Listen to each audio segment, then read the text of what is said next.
So, hello and welcome to Nutrition Insights interview series. My name is Venya Patel and I'm a senior journalist at Nutrition Insight. And today I have the pleasure of speaking with two experts from Kerry to explore the company's research on GLP-1 weight loss drugs. So, thank you so much for joining us. To start with, can you please introduce yourselves? Sure. Thanks so much. Hi, my name is Elizabeth Horvath. I'm our Vice President of Marketing at Kerry. I also lead our Consumer Insights team, and I'm really happy to spend some time here today because our Consumer Insights team did a really large deep dive on GLP-1 consumers, which has led us to this really great piece of work around consumer segmentation around GLP-1 users. So great to meet everyone. And I'm joined here by my colleague, Vivien Sheehan, who's going to introduce herself. Thanks, Elizabeth. Hi, everybody. My name is Vivien Sheehan, and I'm the Vice President of Business Development at Kerry, with a core focus on our science-backed ingredients encompassing probiotics, enzymes, functional proteins, and botanicals. I've worked in business development for 3 years now, and before that, I spent 15 years in research and development. I have a PhD in microbiology and a food science degree from University College Cork in Ireland. Thank you so much for being here, both of you. So let's just dive right in.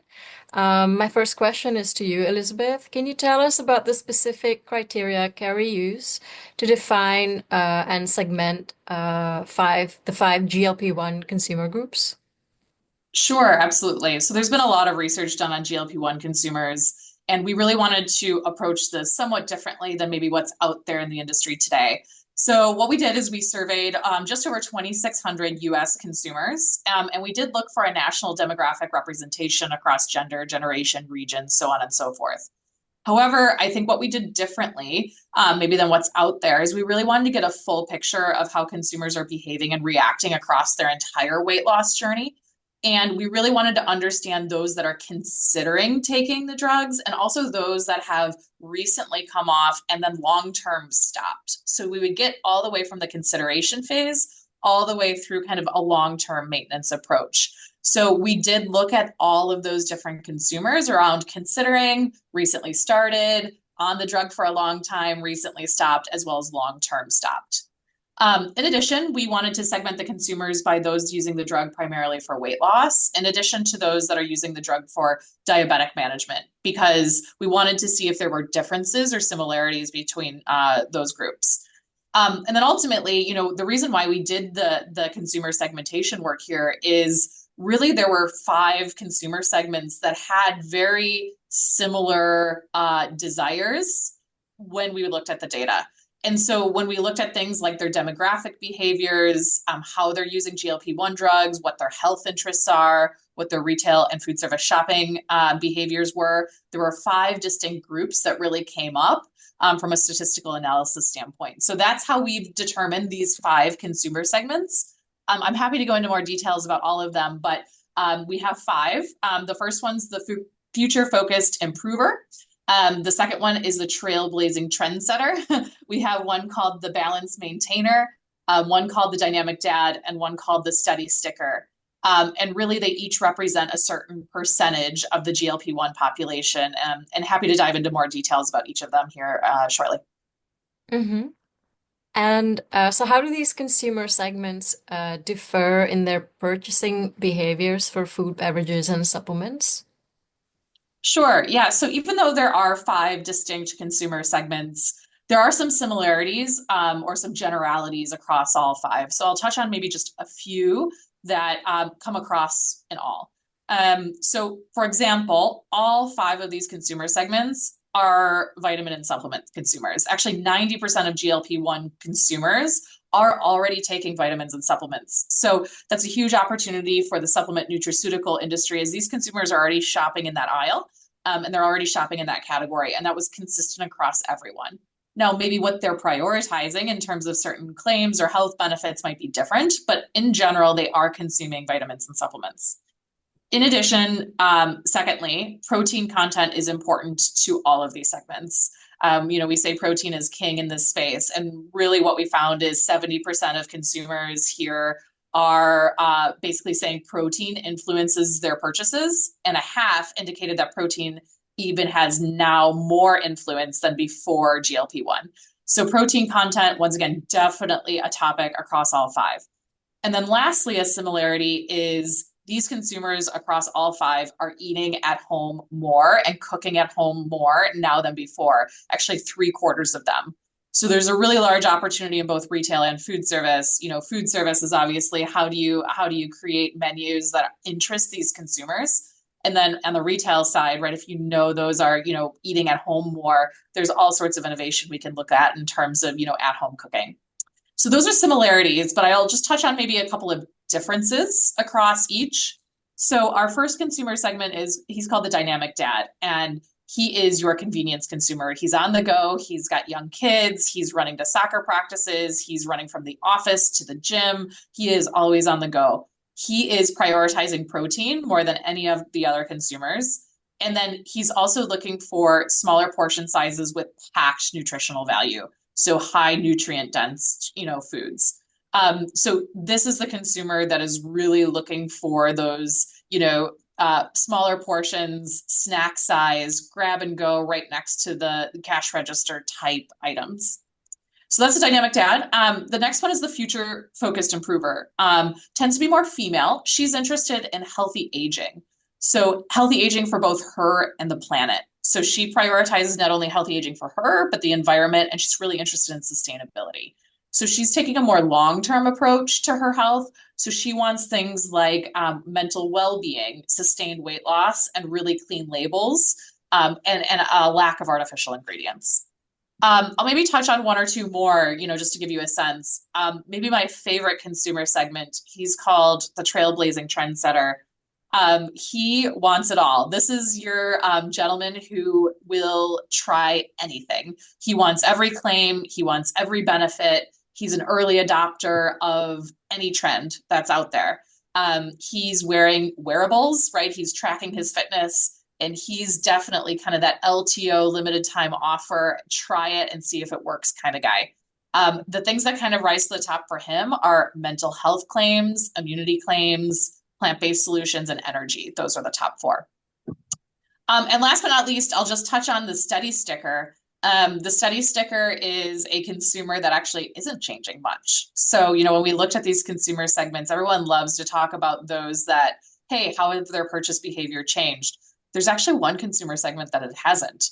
It's only 11% of the total consumer base here, but still important to note, this consumer is not changing much. She is who she is. She tends to be older. She's stuck in her habits. And really, she's looking for the same products that she's always bought, just with cleaner labels. So a huge opportunity in the industry just to maybe accelerate our clean label journey just a bit more. Well, thank you so much, Elizabeth, for describing the consumer segments. My next question is to Vivien. So did the research identify any emerging ingredient or formulation preferences within each segment? Can you tell us a little bit more about them? Thanks. Sure. So our research found that really 2/3 of all GLP-1 users were prioritizing all need states like digestive health, cognitive, immune, heart health. And what we found was the GLP-1 consumers, they really holistically have a proactive attitude to their health.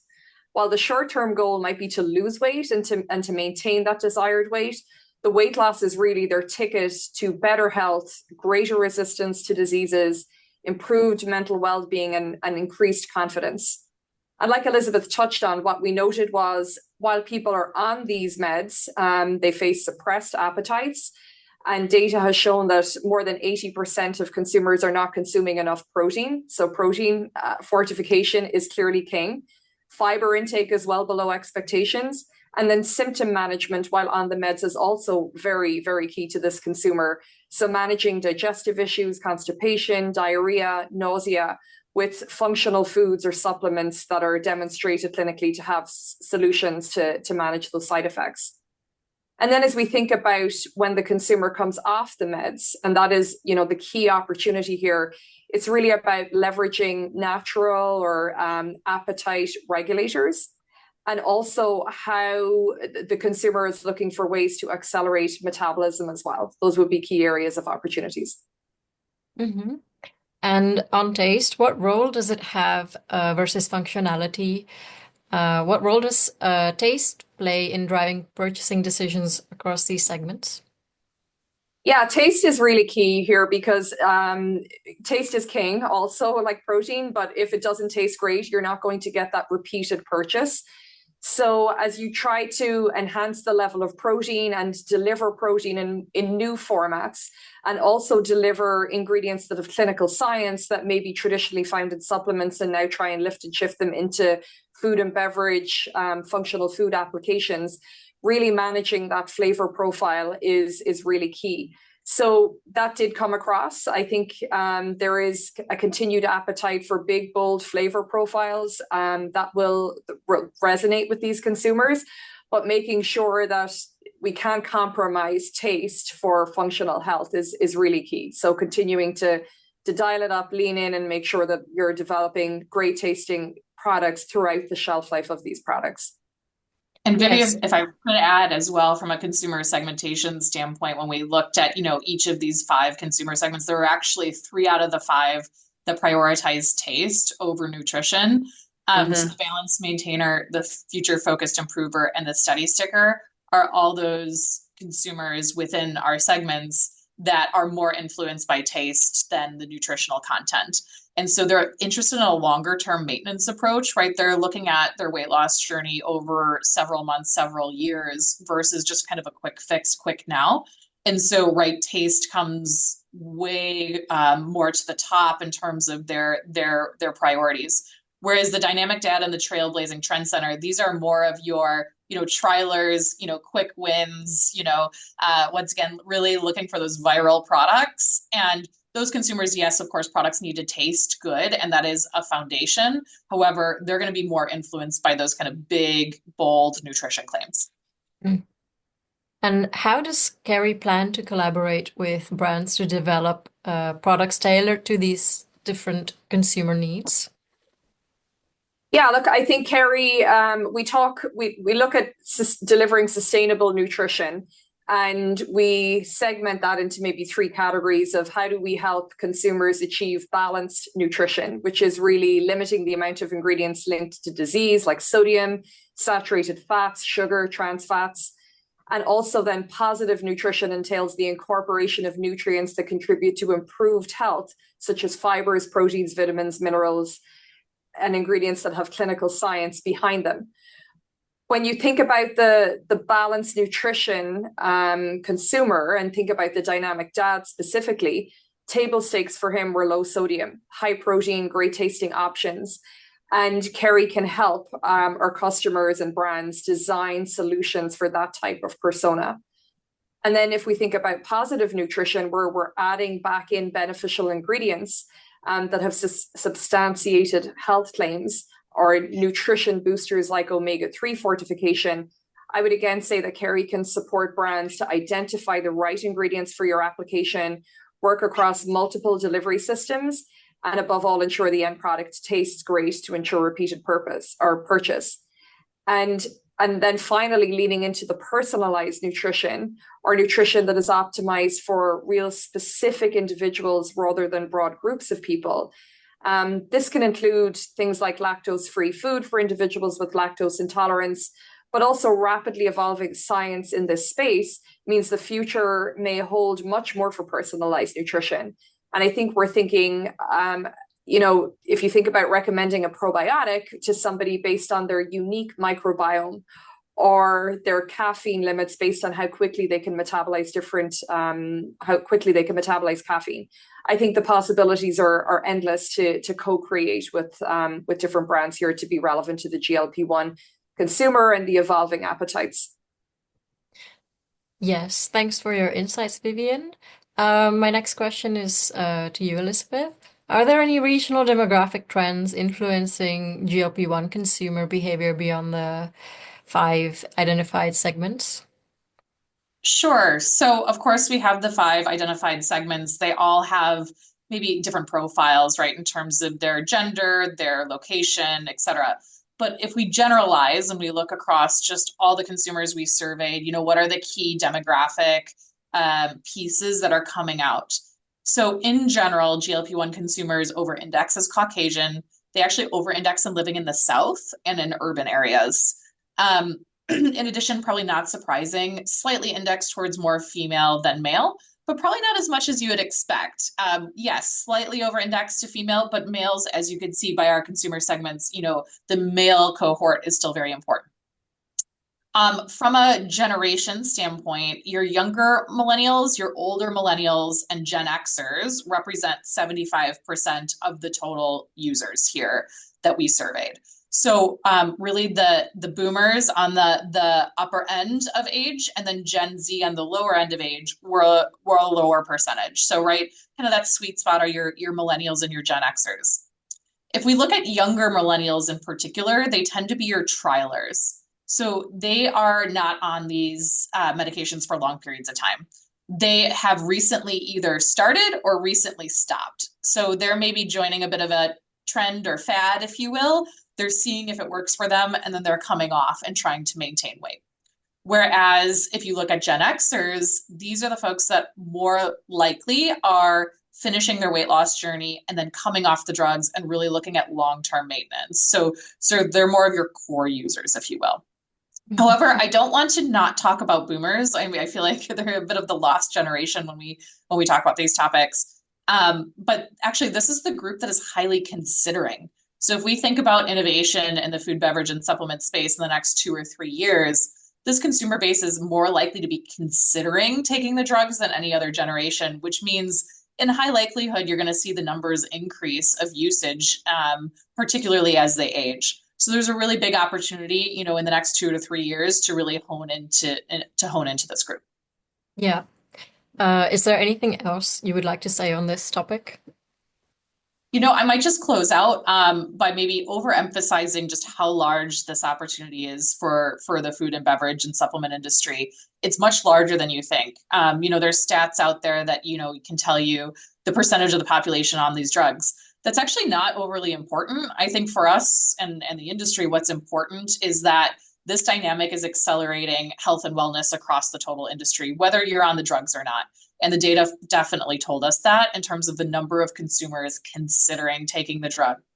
In addition, as the drugs get approved for other use, there will be more consumers on the medication for other needs. And so we do have to recognize that over the next, 5 years, 10 years, that this is a dynamic that's really not going away.